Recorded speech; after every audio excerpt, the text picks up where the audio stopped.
मोक्षमार्गस्य नेतारं भेत्तारं कर्मभूभृतां ज्ञातारं विश्वतत्त्वानां वंदे तद्गुणलब्धये।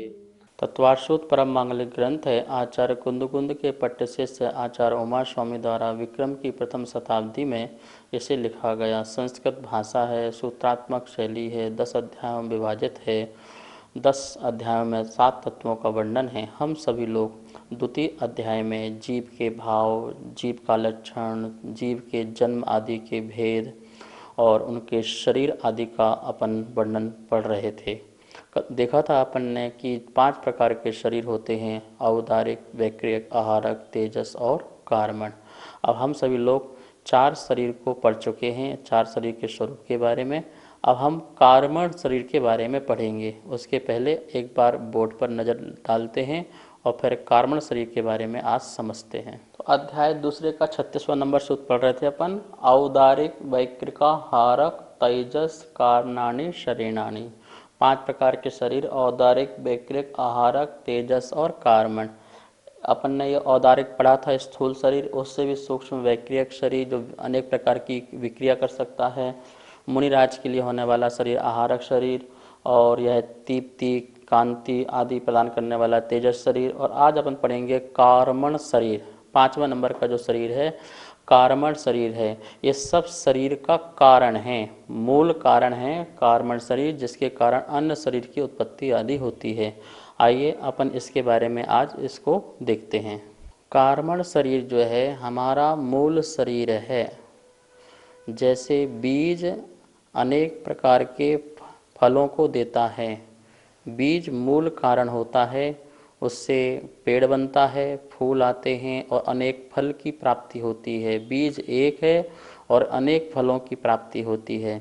ऐसे ही जो कारमण शरीर है वो मूल कारण है। इसे मतलब कारमण एक बीज समझ लीजिए, जिससे औदारिक, वैक्रियक, आहारक और तेजस आदि ये शरीरों की क्या होती है, उत्पत्ति होती है। ठीक है ना। ये जो कारमण शरीर है ये हमारे द्वारा भावों से किए हुए भाव, परिणाम, विचार आदि उनके कारण पौद्गलिक वर्गणाओं का इकट्ठा होना हो जाता है। ज्ञानावर्णी, दर्शनावर्णी, वेदनी, मोहिनी, आयु, नाम, गोत्र आदि 8 प्रकार के जो कर्म हैं, उन कर्मों की जो वर्गणाएं हैं, उन वर्गणाओं का संग्रह जो होता है वो कारमण शरीर हो जाता है।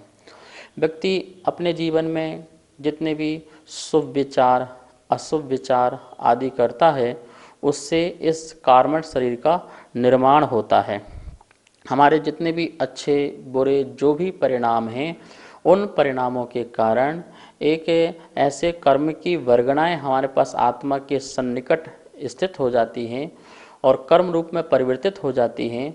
उसी को आचार्य भुवन कारमण शरीर कहते हैं। कारमण शरीर औदारिक आदि शरीरों के लिए निमित्त है। तो कारमण शरीर के लिए क्या निमित्त हैं? तो कारमण शरीर के लिए हमारे भाव निमित्त हैं। हमारा भव और हमारा भाव दोनों ही हमारे लिए कारमण शरीर के लिए निमित्त हैं।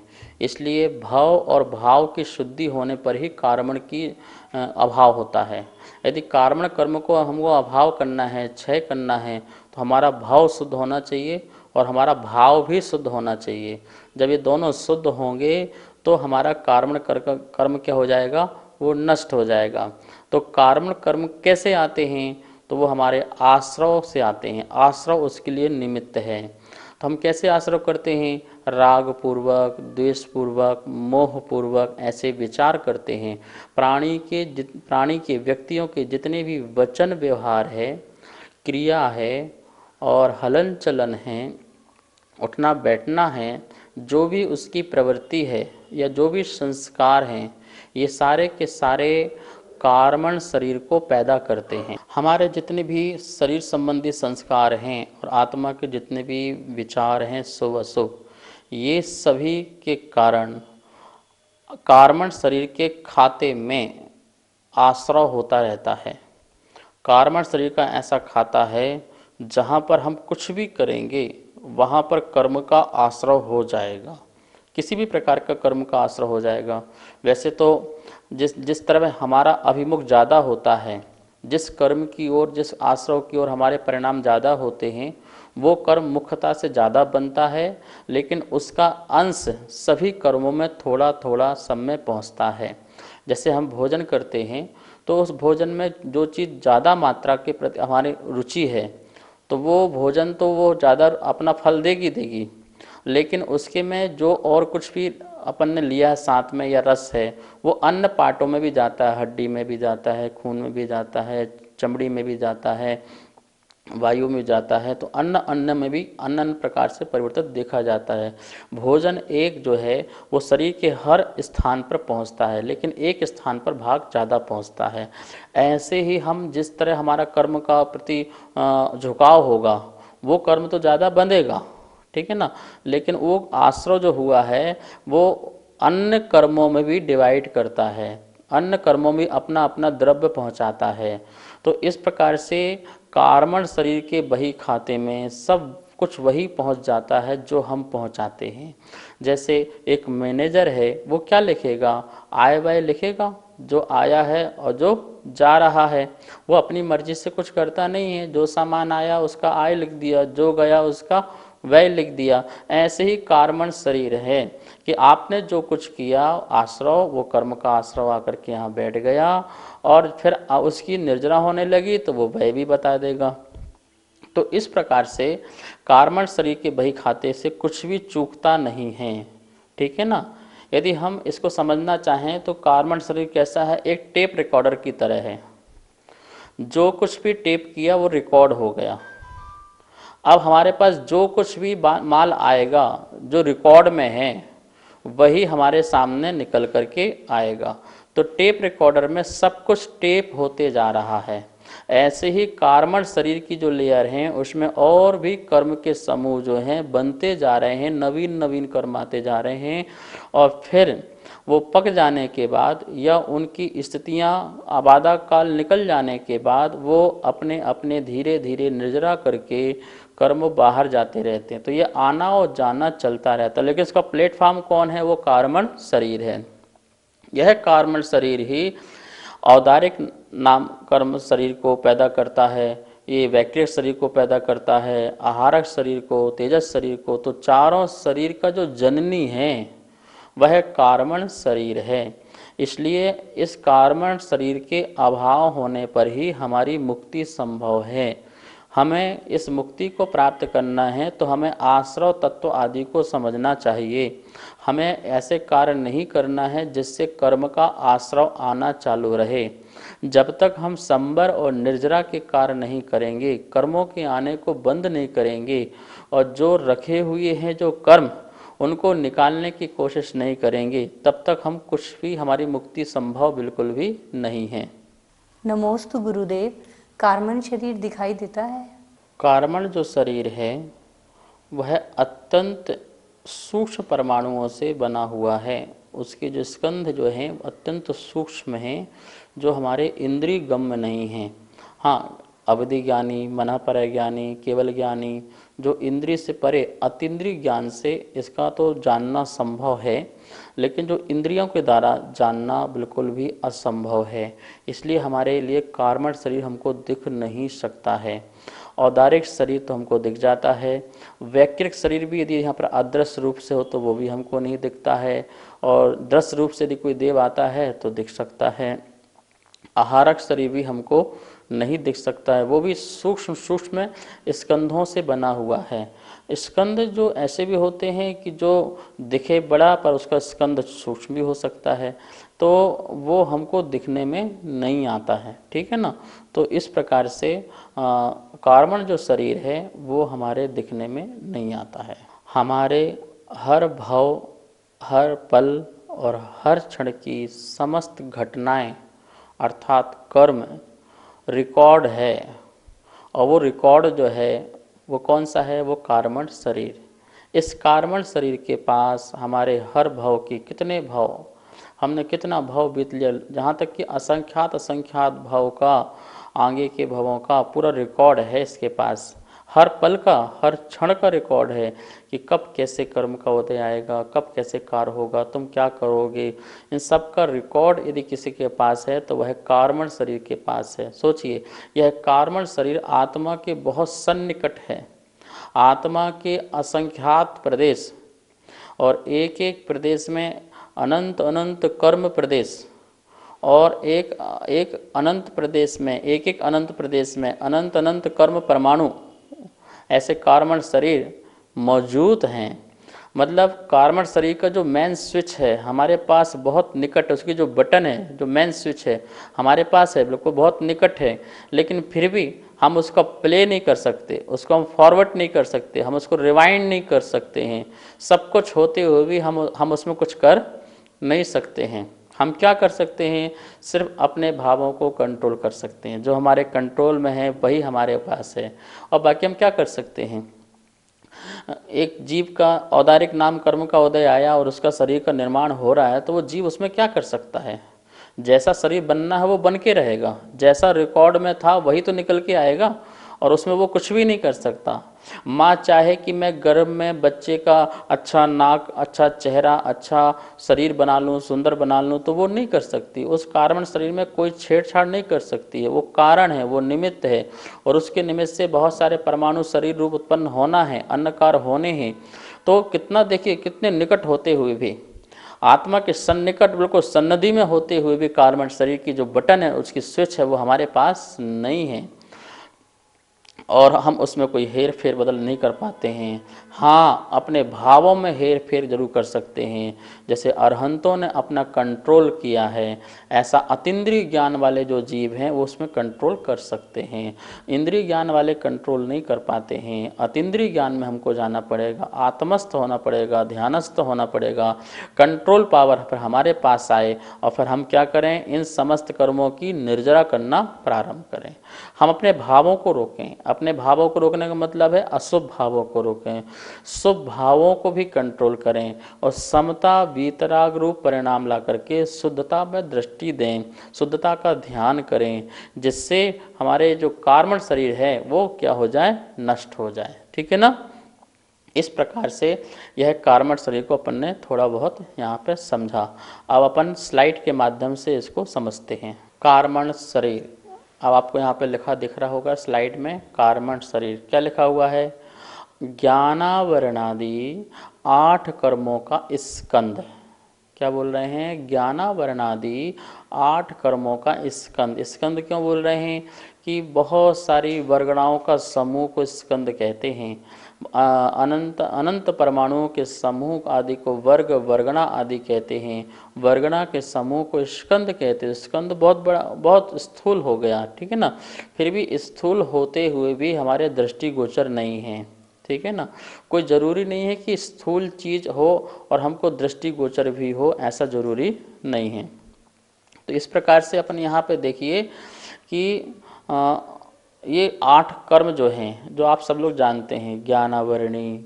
तो ज्ञानावरणी में ज्ञान को ढांकने के लिए ऐसे कर्म स्कंद, ठीक है। दर्शनावरणी, हमारा आत्मा पूरे ब्रह्मांड को देख सकता है एक पल में, एक क्षण में, एक समय में, लेकिन वो नहीं देख पा रहे हैं, तो वो दर्शनावरणी कर्म के स्कंद, कम दिखना ज़्यादा दिखना वो अलग बात है। इसी प्रकार से वेदनी कर्म, इसी प्रकार से मोहनी कर्म, अंतराय कर्म, गोत्र कर्म, 8 कर्म के जो भी स्कंद हैं उनका जो समूह है वो उसे कार्मण शरीर कहते हैं। और ये कार्मण शरीर जो है अनादि काल से है। सभी शरीर छूट जाते हैं, लेकिन कार्मण शरीर छूटता नहीं है जब तक मुक्ति नहीं होगी। ये वाला अपना मनुष्य भाव का जो शरीर है, आयु पूर्ण होगी और यहीं छूट जाएगा, लोग इसको जला देंगे, खाक में मिला देंगे। लेकिन हमारे कार्मण शरीर को खाक में थोड़ी मिला सकते हैं, वो तो आत्मा के साथ चला गया, क्योंकि वो आत्मा के प्रदेश के साथ है, एक में एक है, एक क्षेत्र अवगाय में स्थित है, तो वो साथ साथ जाता है। तो इसका मतलब उसमें कुछ और बन जाता है, कुछ निर्जरा हो जाती है, और बन जाता है, कुछ निर्जरा हो जाती है। निर्जरा हो जाती है, इसकी अपेक्षा तो शादी शांत है, और जो निर्जरा नहीं होती इस और अनादिकाल से चल रहा है, इसलिए अनादि से कार्मण शरीर है। तो एक क्षण, एक पल, एक समय भी ऐसा नहीं रहा जब हमारे पास कार्मण शरीर ना हो। हम मरण किया, वहाँ तक भी रहा, मरण के बाद हम दूसरी गति में जा रहे हैं, तो उसके बीच में जब तक हमने कहीं जन्म नहीं लिया वहाँ भी कार्मण शरीर है, और जब जन्म लिया तो वहाँ भी कार्मण शरीर है। तो कार्मण शरीर का अभाव अभी तक नहीं हुआ है। महानुभाव, हमें बहुत चिंतन करना चाहिए, बहुत विचार करना चाहिए कि हमें इस शरीर को नष्ट करना है कि कार्मण शरीर को नष्ट करना है। सारा दुनिया जगत जो है इस शरीर को नष्ट करने में लग गया, कार्मण शरीर को नहीं। नमोत्सव आचार्य श्री, कार्मण शरीर को नष्ट करने के लिए इस शरीर से तपस्या करने की क्या जरूरत है? कर्म को काटने के लिए शरीर से तपस्या की जाती है। मेरा कहने का मतलब यह था कि शरीर को ऐसा कष्ट न दें, जितनी शक्ति हो उतनी शक्ति के अनुसार इससे साधना करें। भगवान महावीर से भी एक बार पूछा गया था कि आपने साधना काल में शरीर को इतना कष्ट क्यों दिया? तो भगवान महावीर स्वामी कहते हैं, मैंने कष्ट कहाँ दिया? रोगी को रोग हो जाए तो उसको कड़वी दवा देना जरूरी है। यदि कड़वी दवा देना भी कष्ट देना है तो वो कष्ट नहीं है। क्या रोगी रोग दूर करने के लिए कड़वी दवा नहीं पीता है? और ना पिए तो उसका रोग कभी दूर नहीं हो सकता है। ऐसे ही कर्म ऐसे रोग हैं जो हमारी आत्मा के अनादिकाल से लगे हुए हैं। उन कर्मों के रोग को दूर करने के लिए आत्मा को इस शरीर के माध्यम से साधना करना पड़ती है, और इस शरीर की साधना ही, यही तपस्या ही उस कर्म रूपी रोगों को दूर करने में कारण बनती है। तो महावीर स्वामी ने कहा कि मैंने शरीर को जो कष्ट दिया है वो कष्ट नहीं है, वो तो रोग का निवारण किया है मैंने। कौन सा निवारण? जो कर्म लगे हुए थे उन कर्मों को दूर करने का निवारण किया है। नहीं तो नहीं करेंगे तपस्या इस शरीर के माध्यम से आत्मा, तो क्या होगा कि वह कर्म कभी भी मुक्त होने वाले नहीं हैं। तो कड़वी दवाई यदि कोई व्यक्ति ये सोच के ना पिए कड़वी है मैं नहीं पीऊँगा, तो उसका रोग बढ़ेगा, घटेगा नहीं। ऐसे ही इस शरीर से कि हम शरीर से साधना क्यों करें, वो तो कर्म कटने या भाव से कट जाएंगे, तो वो नहीं होगा। सोचने मात्र से नहीं होगा, कार्य करने से होगा। इसलिए शरीर निमित्त रहता है, आत्मा के उसमें भाव जुड़ते हैं और फिर कर्मों की निर्जरा होना प्रारंभ हो जाती है। जो कर्म का जो रोग है वो रोग दूर होना चालू हो जाता है। इसलिए इस कार्मण कर्म को नष्ट करने के लिए हमें इस औदारिक शरीर के माध्यम से संयम, त्याग, तपस्या, साधना करना बिल्कुल अनिवार्य है। लेकिन यथाशक्ति इस बात का ध्यान रखना। इसके लिए आचार्यों ने कहा है यथाशक्ति, जिसकी जितनी शक्ति हो उस शक्ति के अनुसार ही तपस्या करे। किसी को देखा देखी देख करके ना करे।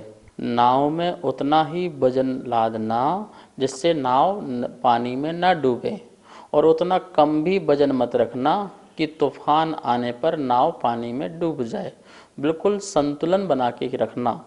आत्मा को भी दुख ना हो और शरीर से साधना भी हो जाए, और ऐसा भी ना हो कि हम शरीर को सुकुमार बना के रखें तो आत्मा का अकल्याण भी हो जाए।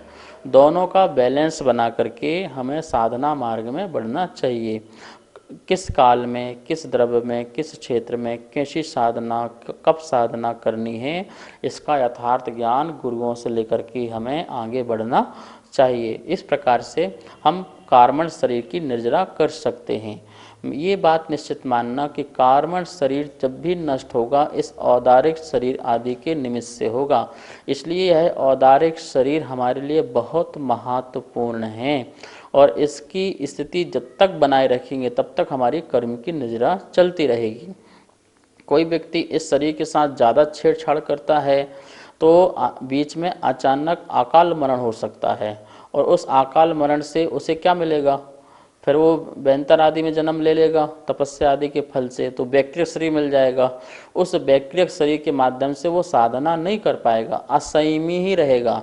इस शरीर के माध्यम से तो संयमी बना जा सकता है, और वैक्रिय शरीर आदि के माध्यम से वो असंयमी रहेगा, अर्थात संयमी नहीं बन पाएगा। इसलिए इस शरीर की स्थिति जब तक बनी रहेगी, ये नहीं कह रहे हैं कि आप शरीर के प्रति राग और मोह रखो, लेकिन अपने कर्म की निर्जरा करने के लिए इसको साधन बना करके, जहाज बना करके, जैसे जहाज में बैठ करके एक किनारे से दूसरे किनारे पार हुआ जाता है, ऐसे इस शरीर को जहाज बना लो, इसका उपयोग करो और अपने इस भाव सागर से क्या हो जाओ, पार हो जाओ।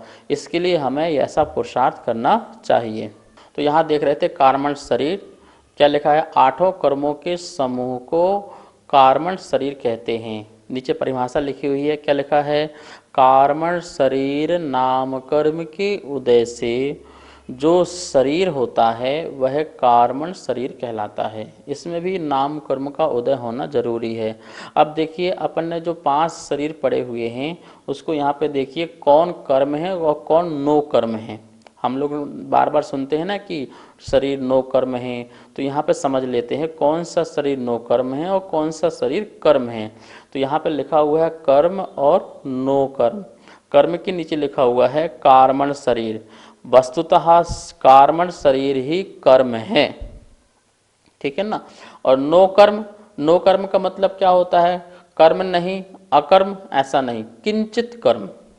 क्या, किंचित कर्म, जो कर्म हमें दुख नहीं देता है, जो कर्म हमारे संसार का कारण नहीं है, वो नो कर्म है।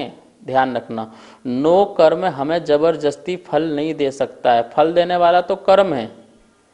फल देने वाला क्या है, कर्म है। शरीर में यदि कोई असाता का उदय आता है तो किसके निमित्त से आएगा, वो कर्म के उदय से आएगा। शरीर ने थोड़ी असाता लिया है। जो कुछ भी है, जैसे खेत है, खेत में एक नाली के माध्यम से हमें खाद डालना है, पानी मिक्स करके जो कुछ भी डालना है, तो नाली के माध्यम से खेत में आ रहा है, तो खेत है, लेकिन उसमें सामान जो आ रहा है वो बाहर से आ रहा है। ऐसे कर्म जो है, कर्म के निमित्त से शरीर में परिवर्तन होता है, लेकिन शरीर हमारा कुछ बिगाड़ता नहीं है। इस बात का जरूर ध्यान रखना। तो नो कर्म में क्या लिखा अपन ने, औदारिक, वैक्रियक, आहारक और तेजस, ये जो 4 शरीर हैं ये नो कर्म शरीर हैं। कौन से शरीर हैं ये, नो कर्म शरीर हैं। बाकी एक शरीर ऐसा है जो कर्म शरीर है, और ये कर्म शरीर जो है इन सब चारों का कारण है, इन चारों का निमित्त है। इसके बिना ये चारों कर्म नो कर्म पैदा नहीं हो सकते हैं। इस प्रकार से यहाँ पर अपन ने कर्म और नो कर्म के बारे में देखा। इस प्रकार इस सूत्र के माध्यम से अपन ने 5 शरीर के बारे में पढ़ा।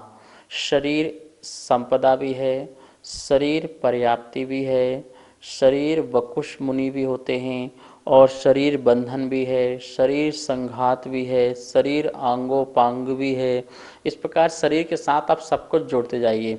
जब हम शरीर परिग्रह कहते हैं तो परिग्रह क्या है, शरीर के प्रति होने वाला जो ममत्व परिणाम है वो शरीर परिग्रह हो जाता है। जब शरीर पर्याप्ति कहते हैं तो 6 पर्याप्ति होती हैं, उसमें आहार और शरीर, दूसरे नंबर की जो पर्याप्ति होती है वो शरीर पर्याप्ति होती है। और शरीर बंधन, शरीर का जो बनावट है, संरचने में कैसा बंधन है, शरीर बंधन, शरीर संघात, इस प्रकार से शरीर संघात, बंधन, शरीर आंगोपांग। आंगोपांग जो होते हैं वो सिर्फ औदारिक, वैक्रियक और आहारक के ही होते हैं, तेजस और कार्मण के नहीं होते हैं। इस बात का ध्यान रखना, ठीक है ना। और जो आहारक शरीर की पीछे कल बात कही गई थी, वो 2.5 दीप के बाहर नहीं जा सकता है, ठीक है। वो 2.5 दीप के अंदर रहने वाले जो भी केवली शुद्ध केवली हैं उन तक वो पहुंच सकता है। इस बात का भी जरूर ध्यान रखना। इस प्रकार से अपन ने यहाँ 5 शरीर के बारे में पढ़ा है। अब आगे के सूत्र आचार्य भगवान बताएंगे कि और शरीर की क्या क्या विशेषताएं हैं। अब हम सब लोग मिलकर के जिनवाणी स्तुति करेंगे। जावाणी के ज्ञान से सूझे लोकालोक, सोवाणी मस्तक धरो सदा दे तो धो। हे जिनवाणी भारती तो ये जपो दिन रेन, जो तेरा सरना धरे सो पावे सुख चैन। सभी को बहुत बहुत मंगल आशीर्वाद। जय जिनेन्द्र। जैसा कि आप सभी यहाँ पर देख रहे हैं, आचार्य श्री के द्वारा जैन पाठशाला में तत्वार्थ सूत्र का सरलीकरण करके चित्रों और स्लाइडों के माध्यम से जो अध्ययन कराया जा रहा है, उसी अध्ययन का यहाँ पर चित्रों स्लाइडों के माध्यम के साथ में यह पुस्तक यहाँ पर प्रिंट होकर के प्रथम अध्याय की पुस्तक हमारे पास में आ चुकी है। जो भी महानुभाव इस पुस्तक को मंगवाना चाहते हैं नीचे दिए गए नंबर पर आप संपर्क कर सकते हैं। एवं यदि कोई महानुभाव अगले अध्याय द्वितीय तृतीय आदि अध्यायों की यदि पुस्तक छपवाना चाहते हैं, उनके भाव बन रहे हैं, तो भी नीचे दिए गए नंबरों पर संपर्क कर सकते हैं।